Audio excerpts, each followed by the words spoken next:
جا کر ذرا ان سے بحث تو کرو وہ کس بنا پر اپنے آپ کو آخری نبی کہتا ہے۔ عبداللہ بن سلام یہودیوں کے بہت بڑے عالم آقا کے پاس آئے، فرماتے ہیں میں نے جیسے ہی آقا کو دیکھا تو پھر دیکھتا ہی رہ گیا۔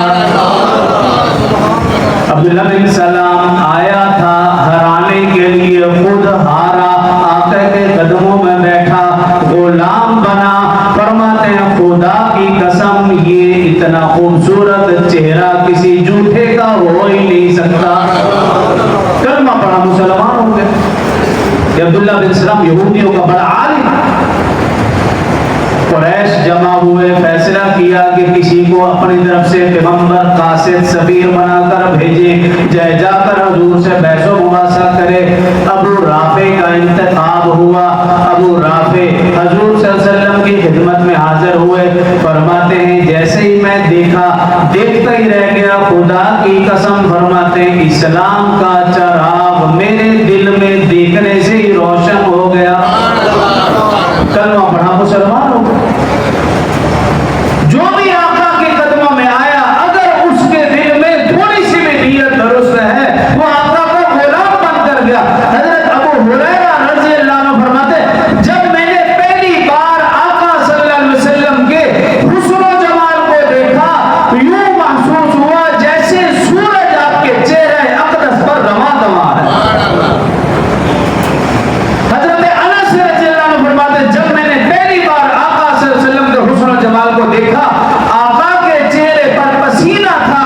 فرماتے ہیں آقا کے چہرے پر پسینہ یوں محسوس ہو رہا تھا جیسے موتی آقا کے چہرے پہ چمک رہا ہو۔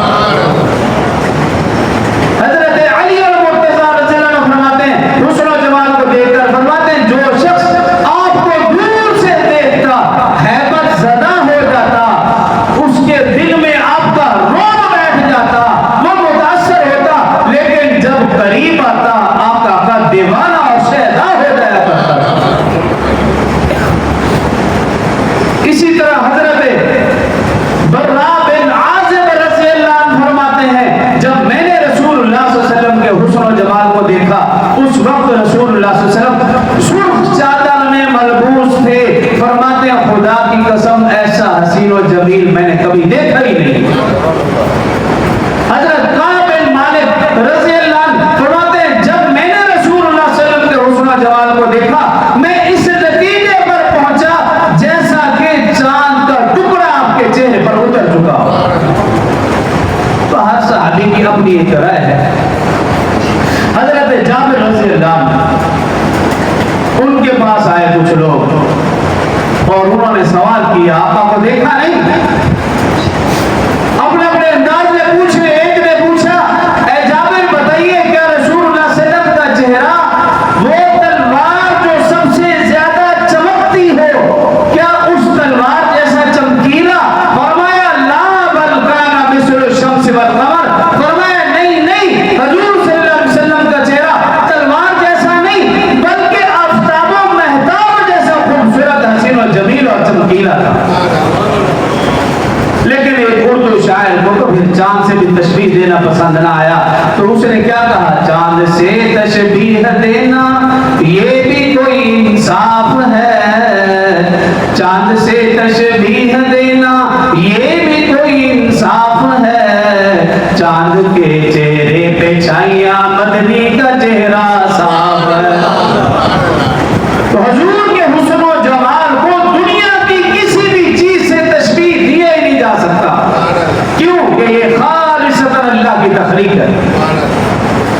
اور رسول اللہ صلی اللہ علیہ وسلم نے جو حضرت حسان رضی اللہ عنہ کو جو نوازا، رسول اللہ صلی اللہ علیہ وسلم کے دور کے ناطقان ہیں، ثناءخوان مصطفیٰ ہیں، رسول اللہ صلی اللہ علیہ وسلم کو دیکھتے تھے، رسول اللہ صلی اللہ علیہ وسلم کی تعریف بیان کرتے تھے۔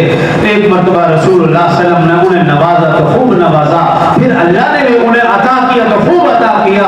رسول اللہ صلی اللہ علیہ وسلم نے فرمایا حسان آج تو میری جگہ منبر پر بیٹھ جا اور مجھے دیکھتا جا اور میرے حسن و جمال کو بیان کرتا جا۔ حضرت حسان رضی اللہ عنہ منبر پر تشریف فرما ہوئے، رسول اللہ صلی اللہ علیہ وسلم سامنے جلوہ گر ہیں، رسول اللہ صلی اللہ علیہ وسلم کے حسن و جمال کو دیکھا، اللہ نے پھر انہیں وہ اشعار عطا فرمائے قیامت تک اس جیسے اشعار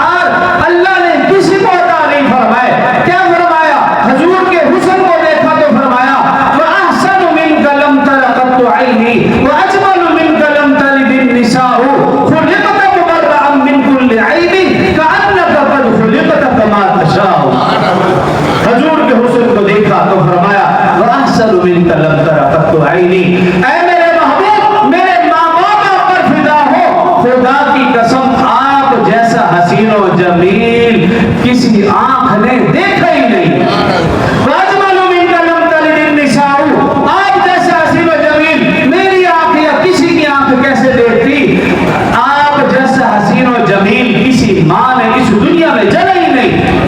خلقت مبرأ من کل عیب, اللہ نے آپ کو ہر عیب سے پاک کیا. کأنک قد خلقت کما تشاء, گویا کہ آپ کو ایسے پیدا کیا گیا جیسا کہ اللہ اور آپ چاہتے تھے ویسے آپ کی پیدائش ہوئی. تو یہ حضرت حسان رضی اللہ, رسول اللہ صلی اللہ علیہ وسلم کی ولادت باسعادت ہوئی. آقا کو دیکھنے کے لیے لوگ جمع ہو گئے, کنبہ, قبیلہ, برادری, رشتہ دار, دوست احباب سب جمع ہو گئے, اور ہر ایک اپنے اپنے انداز میں لگا ہوا. کوئی کہہ رہا کہ آج تک میں نے جتنے بھی بچے دیکھے ہیں اس جیسا حسین و جمیل نہیں دیکھا.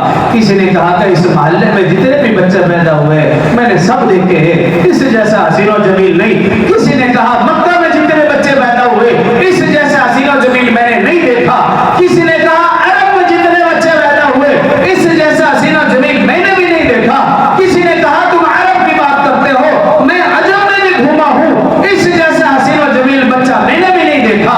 لیکن ایک شاعر کہتا ہے جبرائیل امین علیہ السلام میں اتر ہے اور انہوں نے جب یہ منظر دیکھا کہ کوئی کہہ رہا ہے کہ محلے میں ایسا حسین و جمیل نہیں دیکھا, کوئی کہہ رہا مکہ میں ایسا حسین و جمیل نہیں دیکھا, عرب میں ایسا حسین و جمیل نہیں دیکھا, عجم میں ایسا حسین و جمیل نہیں دیکھا. وہ فارسی کا شاعر کیا کہتا ہے, یار قربان دیدام, لیکن تو چیزیں دی گلی کہ حضرت جبریل امین علیہ السلام نے کہا ہوگا اے مکہ والو, اے عرب و عجم کے حسن و جمال کو دیکھنے والو, مجھ سے پوچھو, میں جبرائیل ہوں, میں دنیا کا کونا کونا پھرا ہوں, میں نے مشرق و مغرب کی سیاحت کی ہے, میں نے ایسے بھی لوگ دیکھے ہیں جن کے حسن و جمال کی بتوں کی طرح پوجا ہوتی ہے. مجھ سے تو پوچھو, خدا کی قسم ایسا حسین و جمیل میں نے بھی نہیں دیکھا. یہ تو چیز کچھ اور ہے.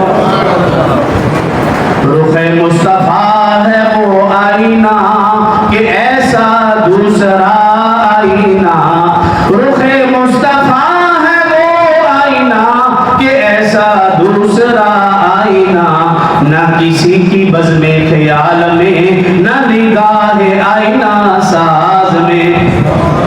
تو حضور صلی اللہ علیہ وسلم کے حسن و جمال قرآن بیان کرتا ہے, حدیث بیان کرتی ہیں, امام مفسرین محدثین محققین نے بیان کیا.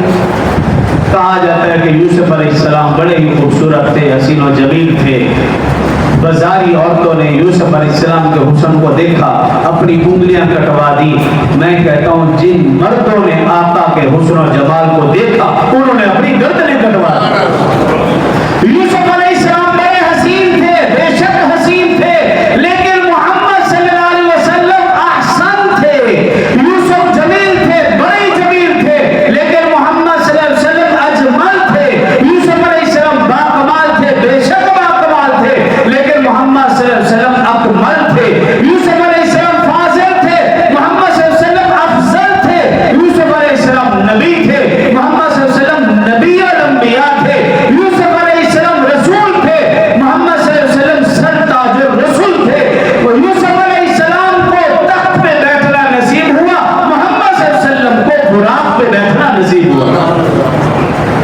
السلام کا اپنا مقام, لیکن رسول اللہ صلی اللہ علیہ وسلم کا کیا ہی ہے. پھر آپ دیکھ لیجئے, یوں سمجھیے آپ گلستان میں باغ میں جاتے ہیں اور مختلف قسم کے آپ پھول دیکھتے ہیں کہ یہ چنبیلی کا پھول ہے, یہ گلاب کا پھول ہے, یہ موتیا کا پھول ہے, یہ فنا پھول ہے. آپ ان سارے پھولوں کا اکٹھا کرتے ہیں تو وہ کیا بن جاتا ہے, گلدستہ بن گیا. تو آپ یوں ہی سمجھیے اللہ رب العزت نے پہلے فردن فردن پھول عطا کیے. آدم ایک الگ پھول, نوح ایک الگ پھول, ابراہیم, اسماعیل, اسحاق, یعقوب, یوسف, یونس, یوشع, حضرت نوح, حضرت موسیٰ, عیسیٰ, یہ سب کے سب الگ الگ پھول ہیں. ان تمام پھولوں کی اپنی الگ الگ خوشبو ہے, لیکن اللہ نے جب ان سارے پھولوں کو, ساری خوشبوؤں کو ایک گلدستے میں جمع کیا تو اس گلدستے کا نام ہے محمد رسول اللہ صلی اللہ علیہ وسلم. یہ رسول اللہ صلی اللہ علیہ وسلم کے کمالات ہیں, یہ رسول اللہ صلی اللہ علیہ وسلم کا حسن و جمال ہے. تو یوسف علیہ السلام کے حسن کو دیکھا, تاریخ گواہ ہے جن خواتین نے یوسف علیہ السلام کے حسن کو دیکھا انہوں نے